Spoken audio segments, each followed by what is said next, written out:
Excelsior news में आप सभी का स्वागत है। मैं और रितेश गुप्ता। दर्शकों, जिस तरह से आतंकी गतिविधियों की बात करें तो आतंकी गतिविधियां जो है हमें जम्मू कश्मीर में देखने को मिल रही हैं। एक बार फिर से जो है कठुआ ज़िले की बात करें तो कल जो है गात लगाकर कठुआ में आतंकी हमला किया गया, जिसमें हमारे आर्मी के 5 जवान जो हैं वो शहीद हो गए और 5 ही के करीब जो है ज़ख्मी जो है वो पाए गए।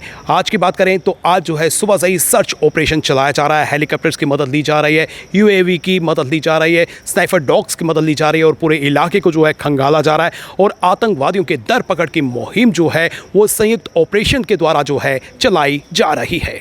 आपको बता दें कि आतंकवादियों ने कठुआ जिले में दूसरी बार और 1 महीने में इस क्षेत्र में छठी बार कल दोपहर 3:30 बजे बिलावर क्षेत्र में माछेड़ी किंडली मल्हार रोड पर बड़नोटा के पहाड़ी गांव में 10 सैनिकों को ले जा रहे एक सेना के ट्रक को निशाना बनाया, जिसमें 5 सेना के जवान शहीद हो गए और इतनी ही संख्या में घायल हुए, जबकि माना जाता है कि 3 की संख्या में आतंकवादी भागने में सफल रहे, लेकिन उन्हें खत्म करने के लिए जंगलों में बड़े पैमाने पर तलाशी अभियान शुरू किया गया। पुंछ में पिछले हमलों की तरह आतंकवादियों ने एक शीर्ष स्थान पर कब्जा कर हमला किया है और कठुआ जिले के बिलावर से लगभग 65 किलोमीटर दूर लोहाई मल्हार के पास मछेड़ी क्षेत्र के बड़नोटा गांव में कच्ची और कीचड़ से भरी सड़क पर सेना के वाहन को निशाना बनाया गया, जहां वाहन की गति धीमी हो गई थी। उन्होंने पहले ग्रेनेड फेंका, जिससे सैनिक घायल हो गए और फिर स्वचालित हथियारों से गोलीबारी शुरू कर दी। देश के लिए अपनी जान कुर्बान करने वाले बहादुरों की पहचान JCO नायब सूबेदार Anand Singh, head constable Jamal Singh, rifleman Anuj Singh, rifleman अस्टश सिंह और नायक विनोद कुमार के रूप में की गई है, जबकि घायलों में हेड कांस्टेबल अरविंद सिंह, सुजान सिंह और गगनदीप सिंह, राइफलमैन कार्तिक और नायक सागर सिंह शामिल हैं। पूरे इलाके में भारी बारिश के कारण तलाशी अभियान बुरी तरह से प्रभावित हुआ। हालांकि सेना, पुलिस और अर्धसैनिक बल मौके पर पहुंच गए। अधिकारियों ने बताया कि वन क्षेत्रों में आतंकवादियों का पता लगाने के लिए सेना के विशिष्ट पैरा कमांडो को भी हवाई मार्ग से क्षेत्र में भेजा गया है।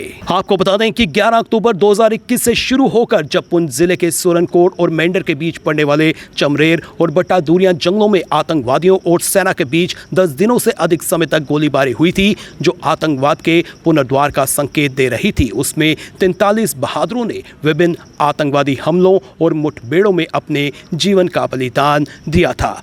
जहां 11 अक्टूबर 2021 को चमरेर के जंगलों में सेना के 5 जवानों की जान चली गई, वहीं 16 अक्टूबर 2021 को बट्टा डूरिया के जंगलों में 4 अन्य शहीद हो गए। उनमें से 2 JCO थे। आतंकवादियों का पता नहीं चल सका था। 30 अक्टूबर 2021 को राजौरी के नौशहरा सेक्टर में सेना के 2 और जवानों ने अपनी जान कुर्बान कर दी। 11 अगस्त 2022 को राजौरी के दरहाल इलाके के परगाल में एक आतंकी हमले में सेना के 5 जवान शहीद हो गए, जबकि 2 फिदाइन मारे गए थे।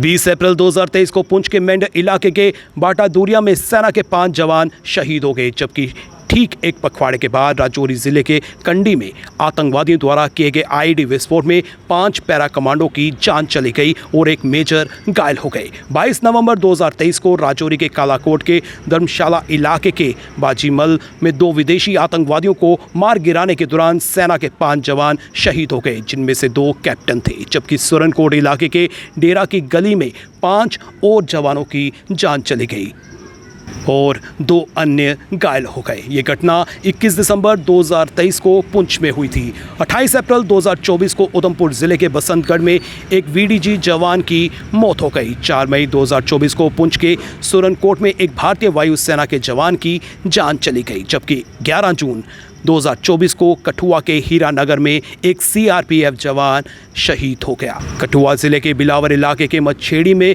कल सेना के 5 जवान शहीद हो गए। फिलहाल आतंकवादियों की दर पकड़ की मुहिम जो है वो तेज कर दी गई है। पूरे इलाके को जो है खंगाला जा रहा है, सर्च ऑपरेशन चलाया जा रहा है ताकि आतंकवादियों को मौत के घाट उतारा जा सके। फिलहाल नितिन कनोत्रा और मुझे यानी कि रितेश गुप्ता को दीजिए इजाजत और आप देखते रहें एक्सेलशियर न्यूज।